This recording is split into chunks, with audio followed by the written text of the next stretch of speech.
Scène 3. La maison de grand-mère. Le loup court vite, vite, vite avec un sac à la main. Quand il arrive à la maison de la grand-mère, il sort des vêtements de ménagère de son sac. Il met le chapeau, il met le tablier, il met les souliers à talons hauts et il prend le plumeau. Il arrange ses vêtements et il frappe à la porte. La grand-mère est dans son lit. Grand-mère d'une voix très haute parce qu'elle est vieille. Qui est là? Le loup, il parle d'une voix haute et il fait des actions de petite fille. C'est Sylvie, ta ménagère. Je suis ici pour nettoyer la maison. Il essuie la porte avec le plumeau. Ah, Sylvie, que tu es gentille. J'ai barré la porte. La clé est en dessous des fleurs. Le loup prend la clé, ouvre la porte et entre dans la maison de la grand-mère. Le loup entre. Il marche comme une fille d'une façon exagérée. Entre, ma chère. Malheureusement, c'est en désordre parce que je suis malade. Je suis tellement désolée. Tout peut commencer avec le salon. Le loup, il parle toujours d'une voix de jeune fille. Bien sûr, grand-mère. Le loup commence à nettoyer le salon, mais il a des problèmes. Grand-mère, est-ce que tu veux que je nettoie la lampe? Oui, chérie. Il commence à nettoyer une lampe qui est très haute. Il tombe sur la lampe et fait beaucoup de bruit. Il écrase des fleurs. Oh, oh, oh, oh, oh! Il met les fleurs écrasées sur la table. Est-ce que ça va bien? Oh, oui! Je vais nettoyer les rideaux maintenant. Il commence à nettoyer les rideaux qui tombent sur lui. Est-ce que ça va dans le salon? Mais le loup ne peut pas lui répondre. Il est pris dans les rideaux. Quelqu'un frappe à la porte. Le loup, il enlève les rideaux. Il parle d'une voix de fille. Qui est là? C'est moi, Chaperon Rouge. J'ai des biscuits pour grand-mère. Ouvrez la porte, ma belle. Chaperon Rouge entre. Entre, ma chère. Mets les biscuits sur la table. C'est dommage, ta grand-mère est malade. Je suis Sylvie, la ménagère qui nettoie la maison. Chaperon Rouge s'assoit sur une chaise. Chaperon Rouge regarde le loup de près. Bonjour, Sylvie. Tu as beaucoup changé. Tu n'as pas l'air bien. Je suis un peu malade comme ta grand-mère. Le loup tousse très fort et d'une façon exagérée et marche vers Chaperon Rouge.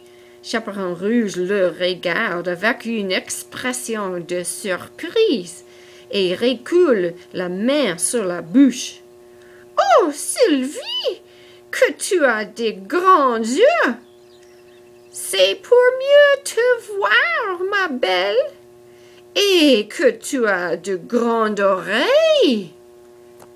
C'est pour mieux t'entendre, ma belle, et que tu as de grands dents. C'est pour mieux te manger, et j'ai vraiment faim. Le loup ouvre la bouche pour mordre Chaperon Rouge. Il se lève et commence à chasser Chaperon Rouge. Il trébuche sur une chaise et fait tomber une lampe. il chasse Chaperon Rouge tout autour du salon plusieurs fois. Chaperon Rouge court devant le loup. « Monsieur de loup, c'est toi! Je ne t'ai pas reconnu! Ah! Au secours, grand-mère! Le loup me chasse! » Qu'est-ce qui se passe dans le salon? Chaperon Rouge, est-ce que c'est toi? Qui est là? C'est le loup! Il est dans le salon! Aide-moi, grand-mère!